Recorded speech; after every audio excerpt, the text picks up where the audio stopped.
A nossa atualidade à luz da fé e da teologia de Jesus, programa 49, parte 1. Saúdo-vos, como habitualmente, com a minha paz, que é uma paz desarmada, a mesma que vem de Jesus e que é Jesus, e que eu procuro viver desde que tenho consciência de que há a paz armada e há Jesus, que é a nossa paz completamente desarmada, a única que nos torna verdadeiramente humanos, plenamente humanos e relacionais, vasos comunicantes. Saúdo-vos assim nesta paz de Jesus, na alegria, na esperança, na expectativa de que estas dores do mundo se transformem em dores de parto. Sejam dores de parto para um novo mundo que precisa de se desenvolver na história. Anda por aí muito clandestino, quase nem damos por ele, e como fermento na massa, mas que precisa se desenvolver, ganhar forma visível, como Jesus tanto anseia. E então, nesta primeira parte, como na segunda, e desta vez o programa vai ser um pouco diferente, porque a pergunta da primeira parte é também a mesma pergunta para a segunda parte. Depois perceberemos porquê. E então abrimos com a pergunta. Uma pergunta também um pouco estranha, que não estão vocês a esperar, mas que eu, que sou o responsável do programa, à escuta dos sinais dos tempos, acho que vos devo fazer este desafio. Nos 44 anos de abril 74 e nos 50 anos de maio 68, que livros podem despertar-nos para a revolução outra de Jesus, crucificada em abril do ano 30 e nunca mais prosseguida? Estranho? Então pode ser que se entranhe. Nos 44 anos de abril 74 e nos 50 anos de maio 68, que livros podem despertar-nos para a revolução outra de Jesus, crucificada em abril do ano 30 e nunca mais prosseguida? Que livros? Bom, não é porque os livros sejam meus, mas também porque me parece, sou assim se calhar um presbítero jornalista, o único que que mais ninguém tem está a ter esta visão das coisas como eu vou-la tenho sempre apresentado. É porque eu descobri já há alguns anos que há dois tipos de fé, que há dois tipos de teologia. E, portanto, há a fé religiosa, fés eclesiásticas, cristãs, das religiões, e há a fé de Jesus, que é a fé política. E, consequentemente, também há dois tipos de teologia. Há a teologia das religiões, a teologia dos sacerdotes, a teologia dos clérigos, a teologia cristã de São Paulo e do cristianismo, como há a teologia do judaísmo, dos chamados livros sagrados, que é tudo falso. É tudo falso. São teologias que nos desviam do humano e que nos atiram para Deus e nos desviam do humano. Portanto, são nossas inimigas, são teologias inimigas.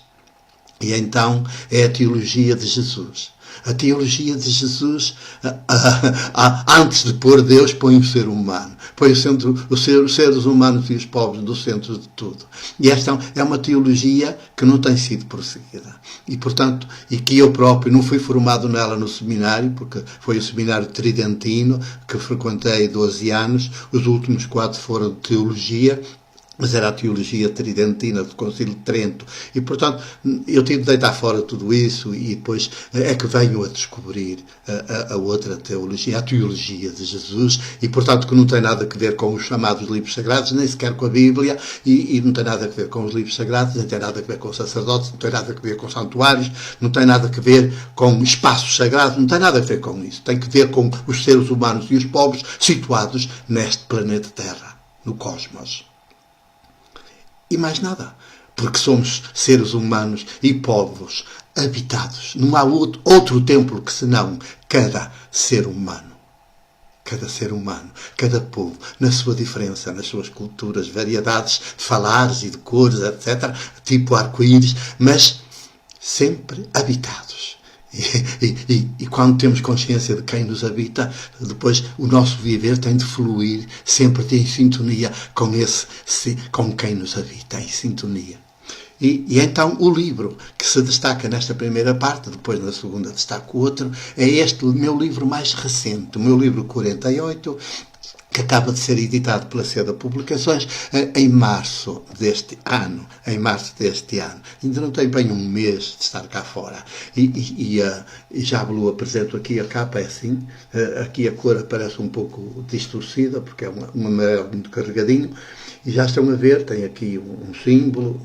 Isto é da responsabilidade do editor Jorge Castelo Branco, também meu amigo simultaneamente. E então tem este título, Evangelho no Pretório. Evangelho no Pretório. E depois uma espécie de autobiografia com humor e amor. Assim mesmo. Uma espécie de autobiografia. É uma espécie de, porque não é uma autobiografia, uma espécie de autobiografia com humor e amor, que é o meu ser viver, é evidente. Tem sido sempre assim, e graças ao humor e ao amor, eu tenho sobrevivido a todas as intempéries, a todos os ataques, a todas as calúnias, as coisas mais incríveis e mais absurdas. Vocês nem fazem ideia, felizmente. E para que possam fazer ideia, é que aparece finalmente este livro, que eu andava a pensar, andava muito tempo a pensar em escrevê-lo, mas ainda não é a hora. Agora chegou a hora.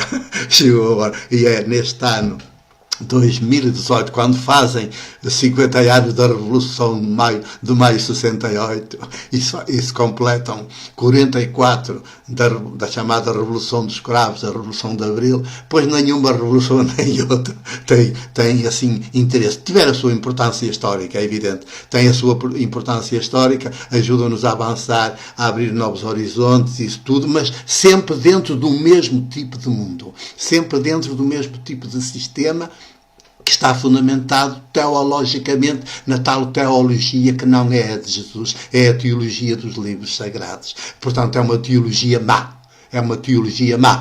de um Deus inimigo dos seres humanos e dos povos e da natureza. Portanto, amigo do sofrimento, que exige vítimas para satisfazer, para nos dar atenção e para nos amar, exige vítimas, e sobretudo vítimas humanas, aos milhares, aos milhões que têm de ser sacrificadas. Nada disso. Então, este livro,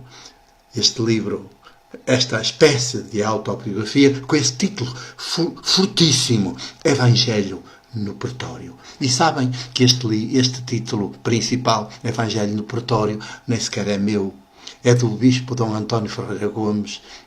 Sabem quando? No dia em que eu sou absolvido no Tribunal Plenário do Porto, pela primeira vez. Eu fui preso político 2 vezes, como sabem, pároco, preso político. Foi uma contradição, era contra a concordata, era tudo. Mas no regime anterior tudo era possível, como neste também continua a ser tudo possível. Porque mesmo neste regime atual de uma república laica, nós nunca fomos tão beatos a nível institucional, dos grandes institucionais, nunca fomos tão beatos como agora. Andam todos de cócaras diante dos bispos, vão às tomadas de posse dos bispos, só falta vir às tomadas de posse do pároco, mas vão às tomadas de posse dos párocos, os presidentes das câmaras e de juntas e tal, lá estão eles. Ora, portanto, isto só se diz teoricamente que é laica, não é nada laico, porque há uma concordata que está acima da própria Constituição. E, portanto, enquanto existir a concordata acima da Constituição, e como a concordata é um tratado internacional, tem mais valor do que a Constituição, que é só nacional. E, portanto, enquanto existir a concordata, é toda aldrabice que nos há de meter pelos olhos dentro e pelos ouvidos dentro, porque não, o que conta é a concordata. E, portanto, eles sabem muito bem, e o chefe de Estado sabe muito bem, por isso foi a correr ao beijamão do Papa logo que tomou posse, e os governos, mesmo que sejam constituídos por membros que assumidamente ateus ou agnósticos, também sabem muito bem que têm de lidar com a Igreja, com o eclesiástico, com o religioso, com os sacerdotes, sobretudo com a Igreja Católica, a andar com elas nas palminhas das mãos, está bem? A andar com ela, com os seus representantes nas palminhas das mãos. Portanto, isto não tem jeitinho nenhum. Então, que este livro é um livro que nos pode despertar profundamente, e sabem porque há o Evangelho no Pretório, exatamente no dia em que eu sou absolvido pela primeira vez no Tribunal Plenário do Porto, em 1971. Em 1971. Eu fui preso em julho de 70 e depois sou finalmente libertado por fins de fevereiro, na segunda quinzena de fevereiro de 71. E sou libertado no dia da sentença que me absolve. E me absolve ao abrigo da concordata. Que me absolve. O bispo está tão eufórico com a absolvição, que contrariou todos os meus gostos, e eu só sei pelo advogado, explico logo aqui no primeiro capítulo, só sei pelo advogado que depois daquilo eu estava a pensar que vinha a correr para a macieira da lixa de quem sou o pároco, na altura sou o pároco, e a pensar nisso ele disse, nada disso, Padre Mário, há um convite do Sr. Bispo para irmos para o Paço Episcopal, que hoje tem lá jantar, ele quer... E está tão eufórico que quer que o Padre Mário venha lá porque quer estar a oferecer uma ceia, partilhar uma ceia, e lá vai encontrar amigos seus. Até os seus pais já lá estão convidados por ele. E eu fui. Contrariado, mas fui.